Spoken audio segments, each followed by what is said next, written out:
Hi everyone, welcome to the Earth Science Regions Review podcast series created by the Hommocks Middle School Earth Science Department. Today we're going to get into the sun's path.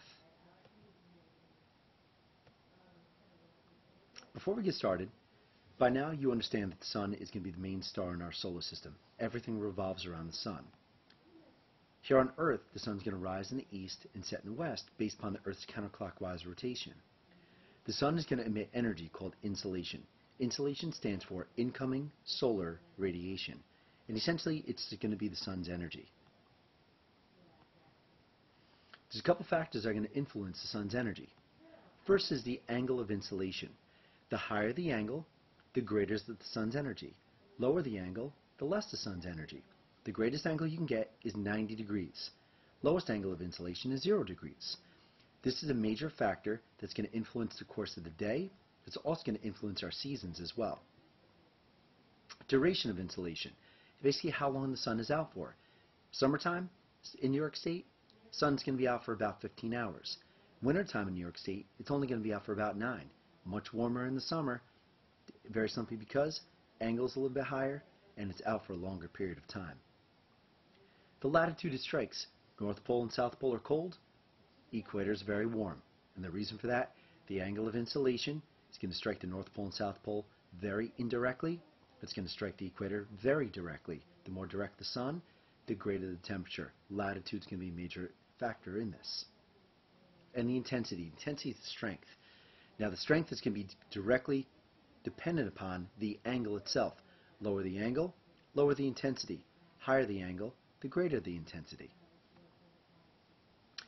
In this little animation here, you'll see the sun's rays striking the North Pole, the equator, and the South Pole. You'll notice that the sun's energy is exactly the same width. But when it strikes the surface, because we have a spherical planet, it's going to strike the North Pole and it's going to spread out. And you notice how wide the sun's energy is at the North Pole. The wider the energy, the less concentrated it's going to be, the colder it's going to get. You notice that angle is not going to be as nearly direct as the equator. The equator in this picture is going to be hit at about 90 degrees. The higher the angle, the greater the temperature. That's why the equator is warm and the North Pole and South Pole are quite cold. You can even influence over the course of the day. You see here at noontime the sun's going to be pretty much overhead. Okay, in this case probably going to be at the zenith, which we'll get to a little bit later on, but you'll notice that the sun's rays are very direct. The more the sun is going to rise or the more the sun's going to set, you'll see that the angle is going to change. The lower the angle, the more spread out the sun's energy is, the lower the temperature. So sunrise and sunset are going to be quite cool.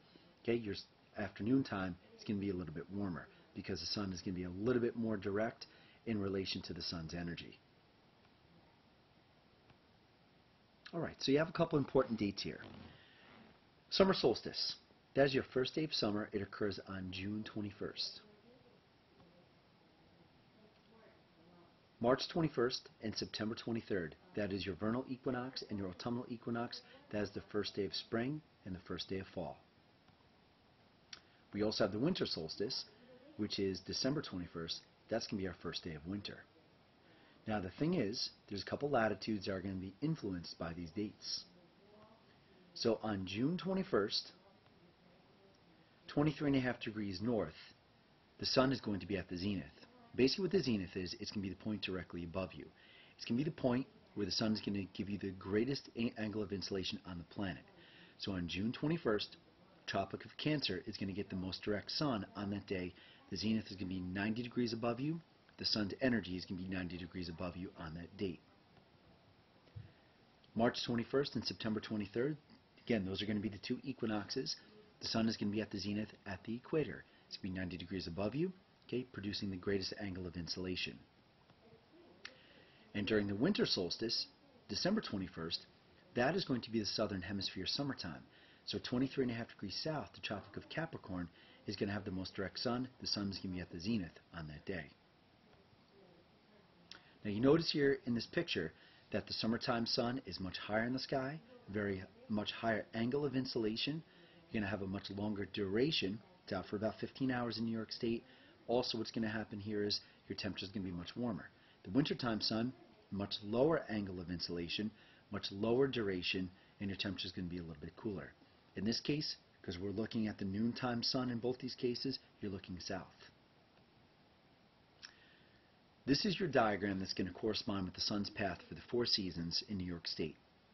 You have the winter sun, the spring sun, you have the summer sun, and you're also going to have the fall sun, which is the exact same path as the spring sun on March 21st. Let's start out with December 21st. You notice that the December 21st sun rises in the southeast, sets in the southwest. It's only going to be out for about 9 hours, very short path of the sun, very low angle of insolation. You're going to have a situation where the altitude of the sun is going to be about 24.5 degrees above the horizon.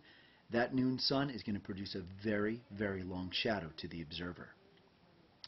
Because the noon sun is in the southern sky, the shadow of the observer will always face north. Next is going to be the spring sun, okay, and the fall sun, okay, the March 21st sun. You notice that one. That path rises exactly east, sets exactly west. What's going to happen here is the altitude of the sun is going to be about 48 degrees above the horizon. You're going to have a medium length shadow. You're going to have about 12 hours of daylight across the entire planet on this day. Okay, and what's going to happen here is that the fall sun and the spring sun are going to take the exact same path. In this case, you're still going to have a southern noon sun. You have to look south for the noon sun. You're going to have a medium-sized shadow for the observer. Next is going to be the June sun. This is going to be the first day of summer in this case. Sunrise is in the northeast, sun sets in the northwest. It's out for 15 hours. Altitude of that sun is about 71.5 degrees. It's going to produce the shortest noontime shadow. Again, you are going to look south for the noon sun, and that means that your noon shadow will point north. A very long path of the sun on this day. That's why it's considered the longest day of the year, because the sun is going to be out for approximately 15 hours. Now, we mentioned that the zenith is a very important point where the sun is going to hit, and we had already stated about what the latitude is going to be on the days in which the zenith is going to be hit. So here's a couple quick diagrams that show you the Tropic of Cancer, in this case 23.5 degrees north. On June 21st, the zenith will be hit with the sun.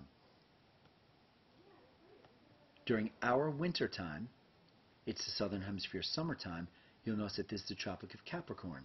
The sun is still rising east and it's still going to set west, but in this case it's going to rise in the southeast, it's going to set in the southwest, okay, which corresponds with the southern hemisphere.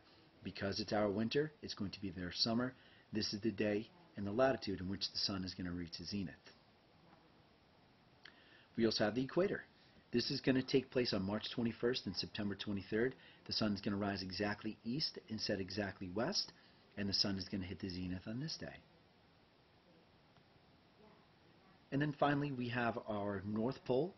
I know it's North Pole because if you look at the altitude of Polaris, it's 90 degrees above you. This diagram actually shows you 2 paths of the sun, one along the horizon on March 21st and September 23rd, and then the elevated path of the sun, okay, is going to be on June 21st. You notice the sun never sets because it's going to be out for 24 hours. So that's a classic example. You notice the sun is moving counterclockwise around the observer. Classic example of our North Pole. The next animation I'm going to show you is about shadows. Now, one thing I want you to notice is the path of all 4 seasons of the sun, and what I want you to notice is what happens to the shadow length at sunrise, to noon, to sunset.